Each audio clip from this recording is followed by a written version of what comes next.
rising beyond the intellectual fall of humanity through inner discipline. Materialistic science aligned with medieval thinking. In recent lectures, I have spoken about the fall of the human being and the emerging human capacity to rise spiritually beyond the grasp of the fall. Within the general consciousness of humanity in the present era, this spiritual rising beyond the fall needs to be recognized as an ideal for human striving and willing. I have pointed out the aspect of the fall that has played into intellectual life during our time. When one speaks about the limits of the knowledge of nature today, it is based on the view that human beings no longer have the capacity to reach the spiritual, and neither should we strive to rise beyond the fall through the intuitive perception of the earthly. And I pointed out that when the limits to the knowledge of nature are spoken about today, it is merely a modern intellectual way of referring to the sinfulness of the human being, which was carried over from older periods of history, especially from the medieval era in Europe.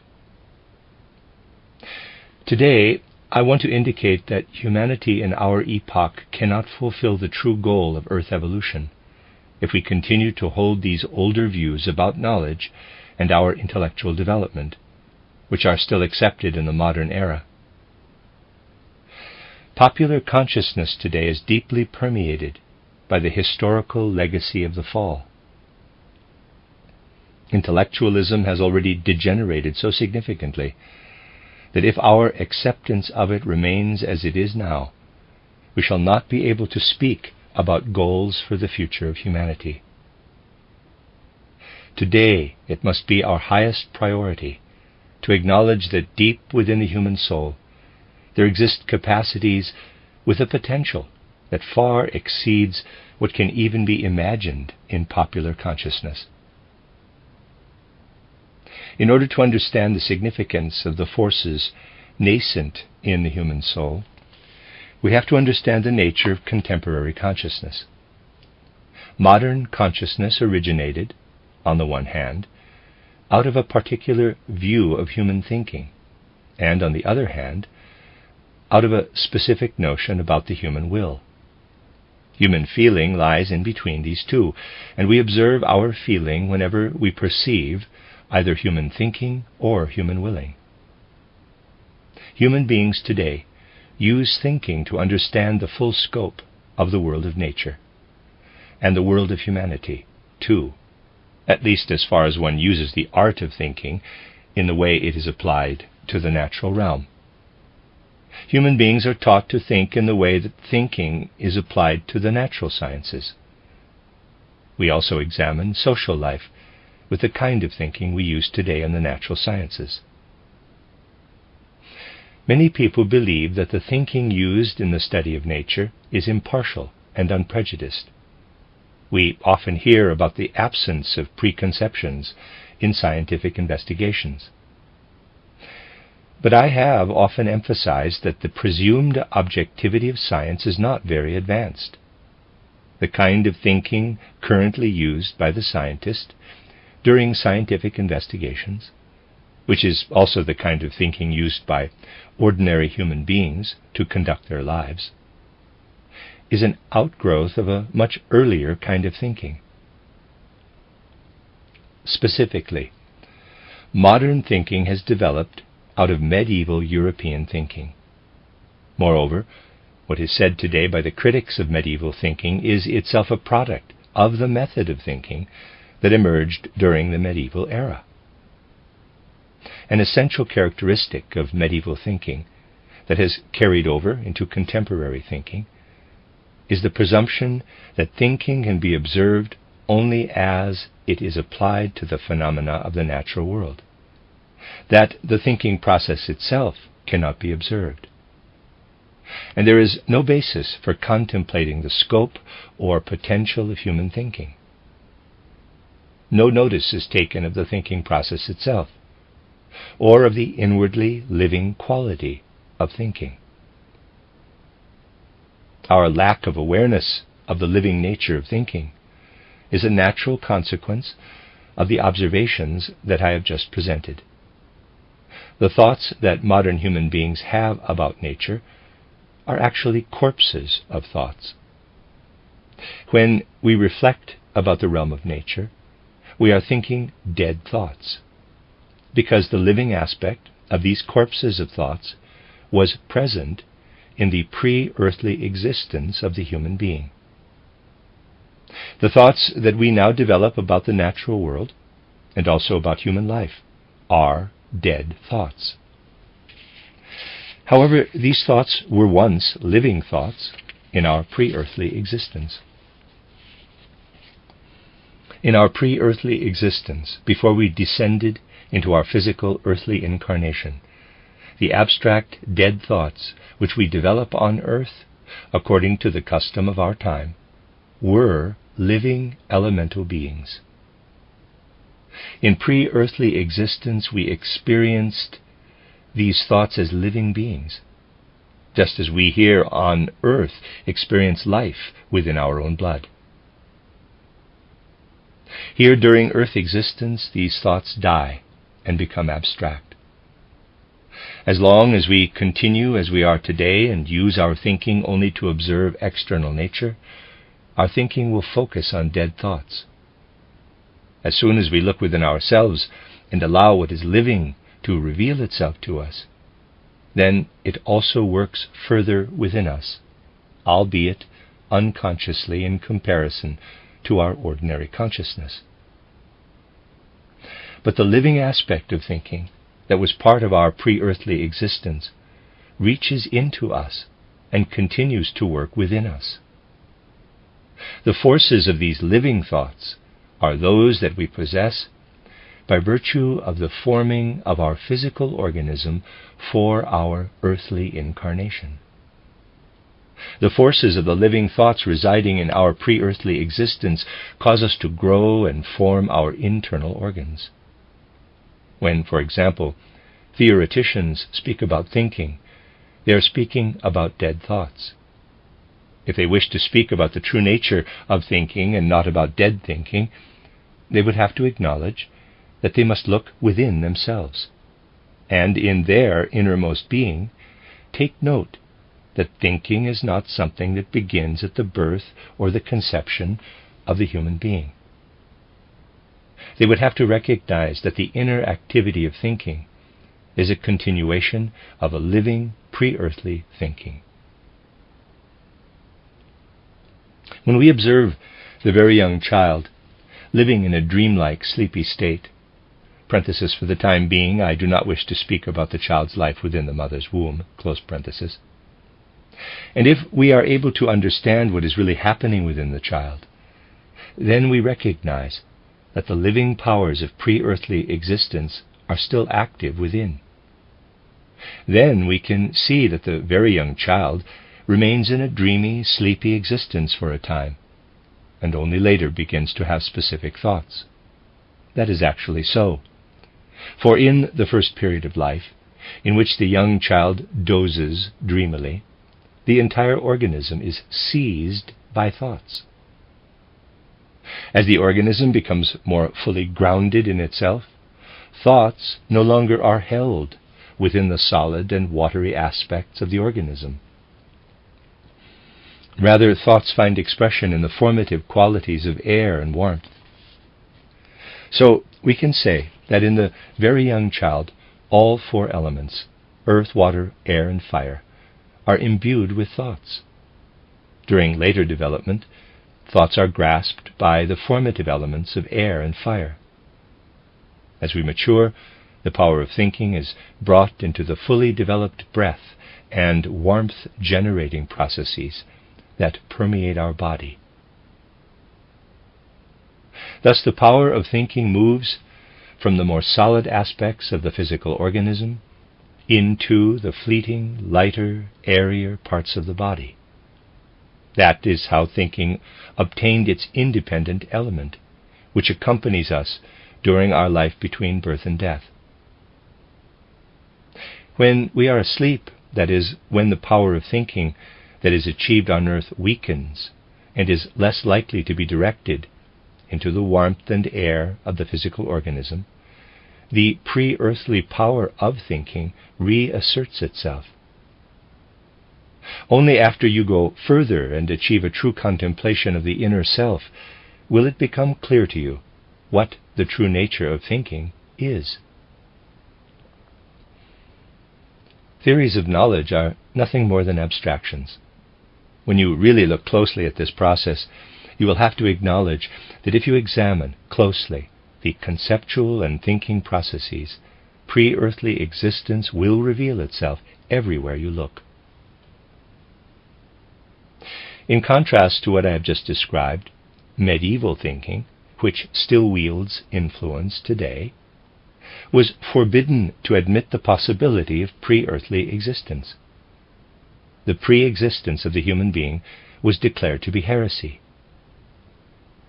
After centuries of being required to deny pre-existence, humanity developed a habit of avoiding it. Think back to 1413 CE, when the modern human being was beginning to emerge.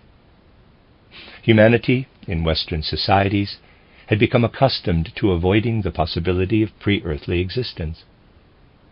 Indeed, they were basically disinclined to orient themselves to pre-earthly existence. If humanity had not been forbidden to think about a pre-earthly existence up until 1413, a very different development would have taken place. For example, then it would not have been just a possibility, but almost a certainty, that the Darwinism that appeared in 1858, which outwardly was based on the observation of development in the natural world, would have had a very different form if nature had been investigated through the prism of pre-earthly existence. If that had been the case, Darwin could have founded a natural science in the light of the pre-existence of the human being. Instead, humanity was disinclined to think about the possibility of pre-earthly existence, and there emerged a natural science in which the human being was regarded as the culmination of the animal kingdom. And so the view of the human being in a pre-earthly, individual life could not come forth, because the animal does not have a pre-earthly existence. Thus, out of the old perspective of the fall was born the prohibition against speaking of the pre-existence of the human being. And that was reinforced just as modern intellectualism was beginning to emerge. This is how it came about that natural science was the child of a misunderstood notion of the fall. We have a natural scientific tradition that is connected to the fall of humanity. That is, a natural science that emerged directly out of a misunderstanding of the fall. If this perception of natural science were to continue, then the earth itself would not be able to fulfill its true purpose. Humanity would develop a consciousness that is not connected to its divine spiritual origin. Instead, human consciousness would be separated from its divine spiritual origin. We have spoken concretely, rather than theoretically today, about the limits of knowledge of nature. We have indicated why, under the influence of modern intellectualism, humanity has sunk below the level that is within its capacity to reach. If we were to speak in the language used during the medieval period, we would have to say that natural science has, quote, gone to the devil, close quote. History speaks to us very clearly. Just as natural science came forward with its brilliant results, which even today should not be disputed by me, people today who still have some understanding of the true nature of the human being see that natural science is also capable of leading human beings astray. What once caused fear and trembling, it glimmered faintly in Faust as he bid farewell to the Bible and turned to nature, is now the fear that human beings still approach the knowledge of nature under the sign of the fall, rather than from the prospect that they can rise beyond the fall through their own enlivened capacity for thinking. This matter goes much deeper than is usually presumed. When the medieval period was just beginning, traditional approaches to knowledge were already haunted by the fear that Faust's, quote, devilish poodle, close quote, was nipping at the heels of the investigator of nature. And yet now, in the modern period, humanity simply dozes off and does not even bother to think about those things anymore. Contemporary indifference is not a trivial matter. It is not theoretical small talk to recognize the influence of the fall upon today's discussion of the limits of the knowledge of natural science. The unperceived residue in human thinking that denies the presence of the fall in modern ideas about intellectual and empirical areas of knowledge really exists. If this corrosive influence were not present, then we would not be taught the theory of animal and human development that is currently prevalent. That is, a horizontal sequence of development from fish to lower mammals to higher mammals and then to the human being. This is what is typically proposed as the line of development in animal and human evolution. And yet this does not accord with the facts of the matter. If you look closely at the developmental sequence, you will discover that it is not supported by actual observation.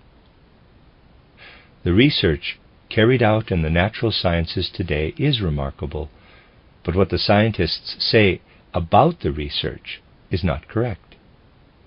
If scientists would grasp the meaning of what they observe, they would reverse the direction of the line of animal and human development to first human being, then higher mammals, then lower mammals, then fish.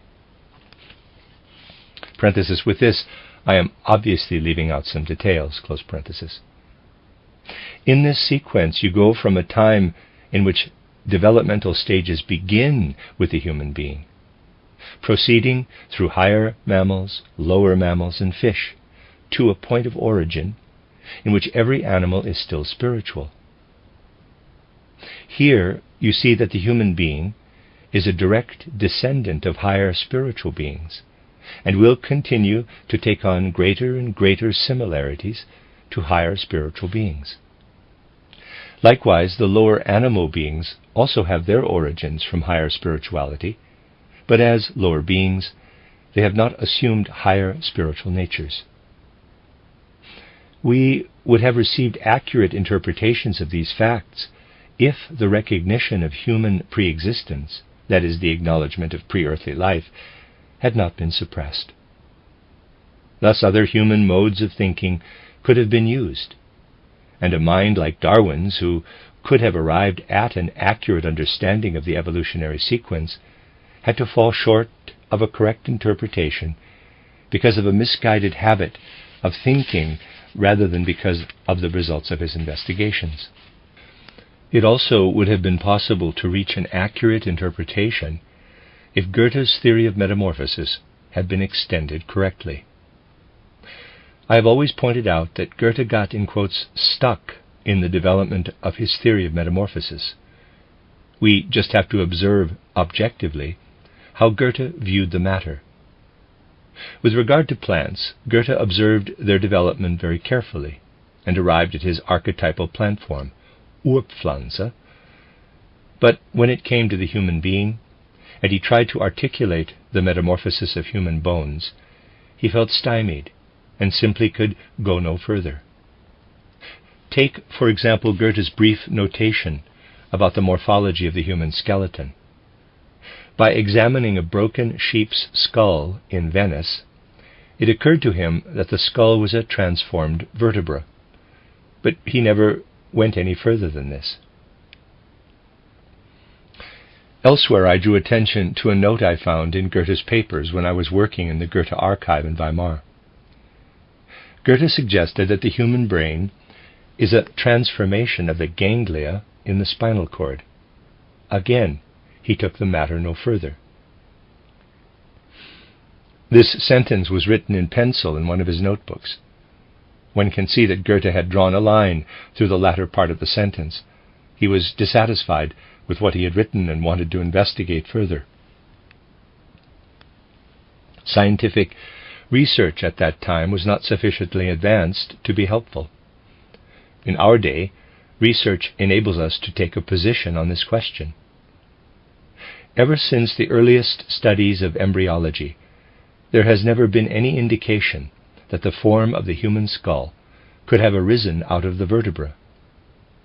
If you know the current state of embryology, it is clear that we cannot assume that the skull is a transformation of the vertebra. More recently, Gegenbauer has shown that the nature of the skull and the bones of the face are very different from the observations that were put forward by Goethe at that time. However, if we know that the present form of the skull leads back to the bones of the body in one's previous earthly incarnation, then we can understand the process of metamorphosis. Thus we are drawn into the presumption of repeated earth lives by means of outward morphology. That is in line with Goethe's teaching about metamorphosis in forms of life. It is impossible, however, that the line of development proposed by Darwin and still accepted by conventional science today will be altered in any way. The misunderstanding of the intellectual fall has corrupted and even ruined contemporary thinking. The situation is even more serious than we are willing to admit. We must have a clear idea about the way human consciousness has changed over time in order to see the things I have been speaking about in the proper light. We may, for example, say that something is beautiful. Now, ask a philosopher what beauty is. Certainly a philosopher should know something about beauty. And you will discover that the philosopher comes back with the most unbelievable abstractions. Beauty is a word that we use almost instinctively to describe what we feel. But today, no one has any idea what the Greeks in ancient times imagined when they spoke about beauty. We no longer understand that when an ancient Greek spoke about the cosmos, the word meant something very concrete. For us, cosmos, or world all, refers to a great jumble of meanings. We would just as soon not even talk about this today. For the ancient Greeks, the word cosmos encompassed beauty, elegance, grace, artistry. As soon as they spoke about the entire cosmos, they inevitably referred to its beauty. The cosmos meant not only the world all, it implied universal beauty in its natural lawfulness. All of that was implied in the use of the word cosmos. And when the ancient Greeks stood before a beautiful work of art, when they wished to portray the human being in a work of art, how did they go about it? The ancient Greeks wished to make it beautiful. If you take the definitions of Plato, you get a sense for what the ancient Greeks tried to do when they portrayed the human being in a work of art. Expressing this in words, an ancient Greek would say, quote, "On earth the human being is not the same as an ideal human being would be. Humanity originated in heaven, and I try to portray the human being so that we can see these heavenly origins." Close quote. The ancient Greek characterized the human being in a beautiful form, as if coming directly from heavenly origins, whereas the actual outer form of a human being would naturally appear quite differently. Human beings do not actually appear as if they had just fallen from heaven. Their forms carry everywhere the sign of Cain's fall from grace. That is the ancient Greek image. We are not able to follow this example in our time, for we have forgotten the connection between the human being and pre-earthly existence, that is, heavenly existence. We can say, however, that what the ancient Greeks called beauty was the revelation of the human being's significance in the heavenly realm. Thus the idea of beauty became concrete.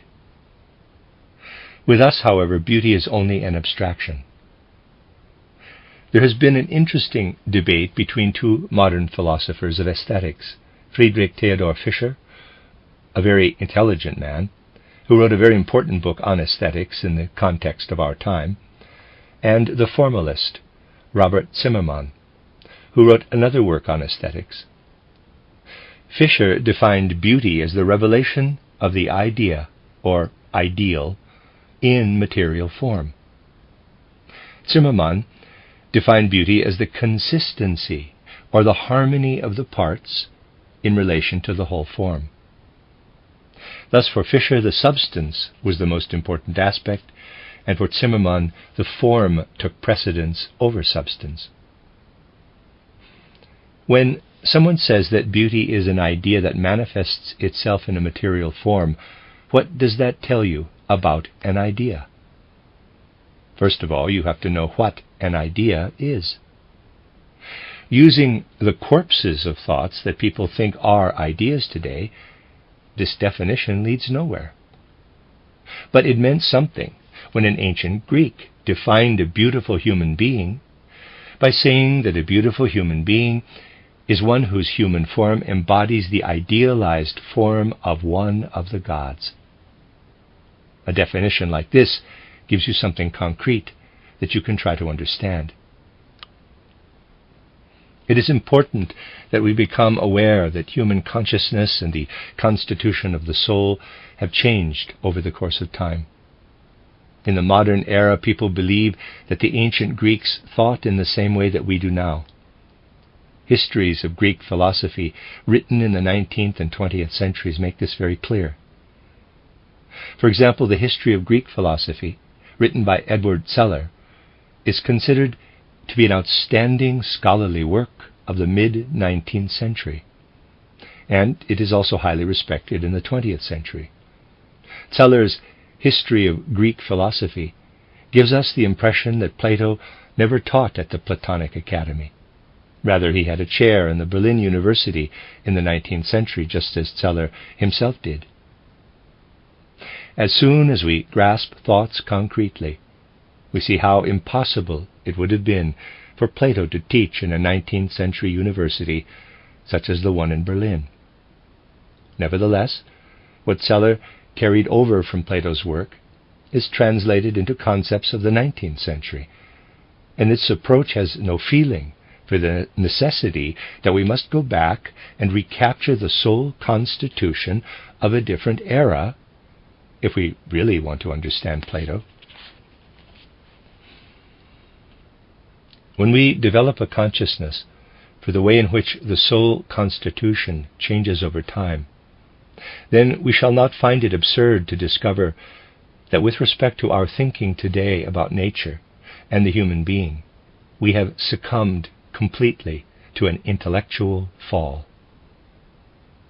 And we must remember something that humanity rarely takes into consideration today, or indeed something people may think is a distorted idea.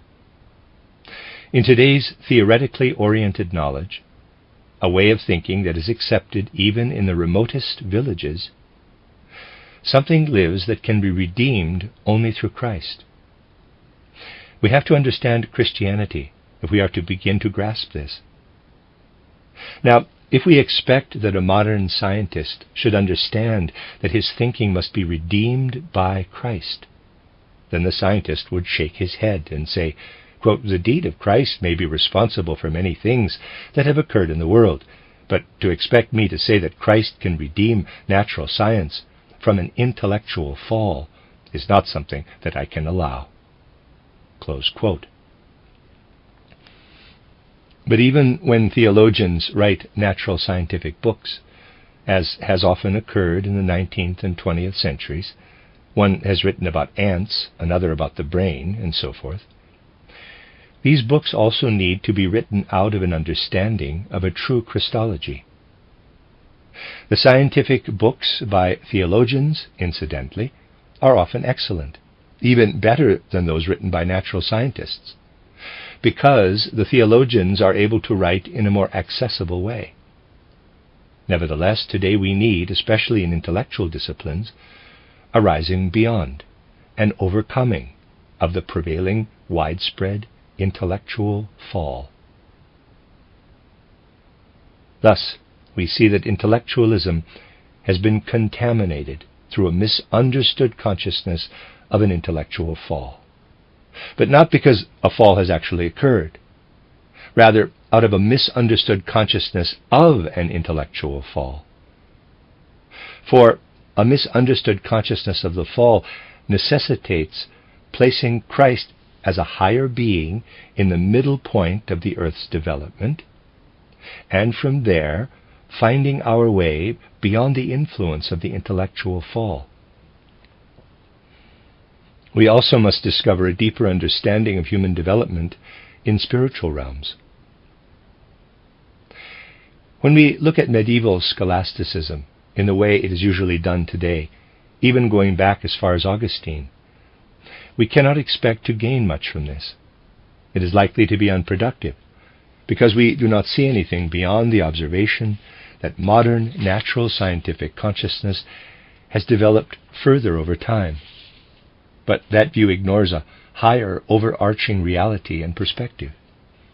I once gave a presentation in this hall about medieval scholasticism, so that you could see all of the connections. In 1920, I gave a short cycle of lectures about Thomas Aquinas, and spoke about the broader connections to his life.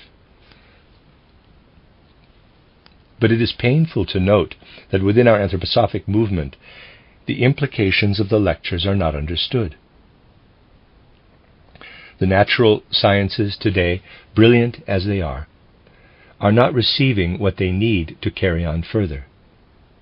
And if forming the connection to scholasticism is not being pursued, then our anthroposophic research institutes, which have come into being through great sacrifices, will remain ineffective.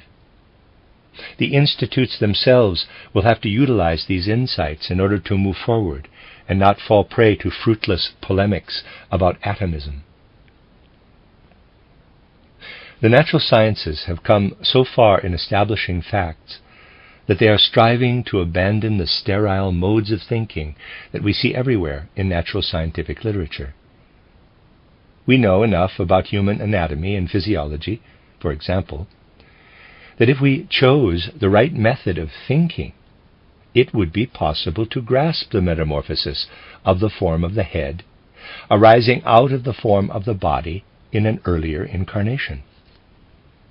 But when we adhere to the material aspect alone, we cannot understand the body's relationship to an earlier life. People will only ask in a clever way, quote, "Well, then, we shall have to hold on to physical bones so that they can be transformed bit by bit in the grave," close quote. But the fact of the matter is that the material form is an outward form, and that the formative forces are the ones that undergo metamorphosis. On the one hand, thinking has been shackled because pre-existence has been shrouded in darkness.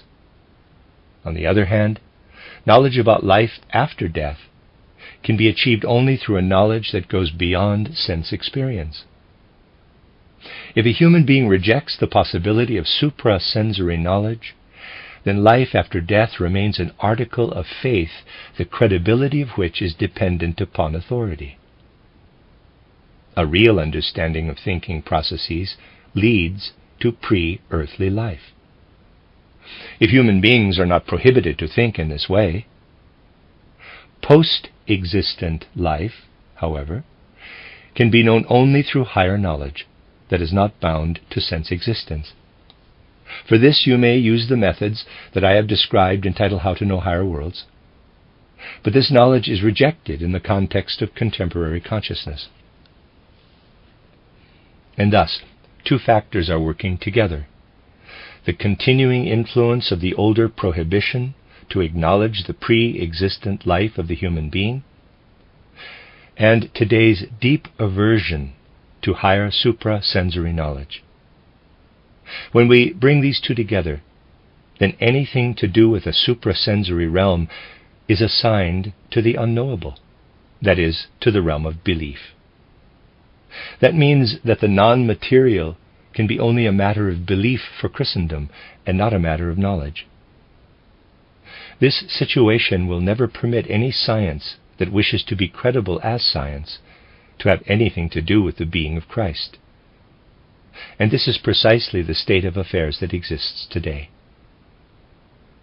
But I said at the beginning of today's observations that with regard to human consciousness, which today is filled with intellectualism, humanity has succumbed to an intellectual fall.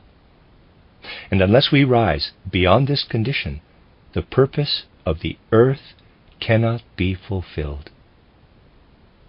The current state of scientific investigation will not allow the earth to fulfill its destiny. But the integrity of the human being in the depths of the soul remains unbroken. When, out of the depths of our souls, we develop higher knowledge with regard to the Christ impulse, then we also shall rise beyond the fall that affects intellectualism today, which, if I may express it in this way, has succumbed to the sin of decadent intellectualism. First of all, it is necessary to understand that intellectual empirical research must be able to grasp what can be known through the spirituality of the cosmos. Science must be imbued with spirit. But this spirituality cannot reach the human being if research is limited to what exists in space or within the boundaries of sequential time. If we study the form of the human head with regard to the structure of bones, merely in comparison with the structure of other bones, such as cylindrical bones, vertebra, or ribs, we will not accomplish anything. We shall have to go beyond space and time in our concepts, just as we have done with regard to spiritual science, so that we can grasp what happens as a human being moves from one earth existence to another. But we must also be clear that when we look at a human skull, it is possible to consider it a transformation of vertebra. However, what exists today in the human spinal column never transforms itself into a skull in the sphere of earth existence.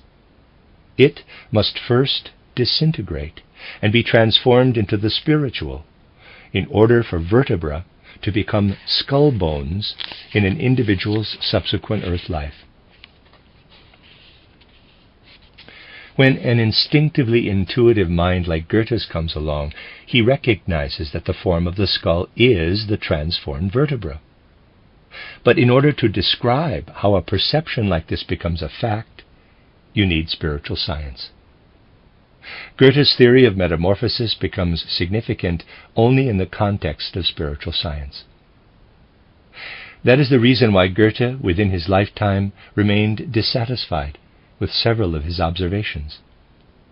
Likewise, only within the context of anthroposophic spiritual science is it possible to find the right relationship between intellectual fall and rising beyond the intellectual fall.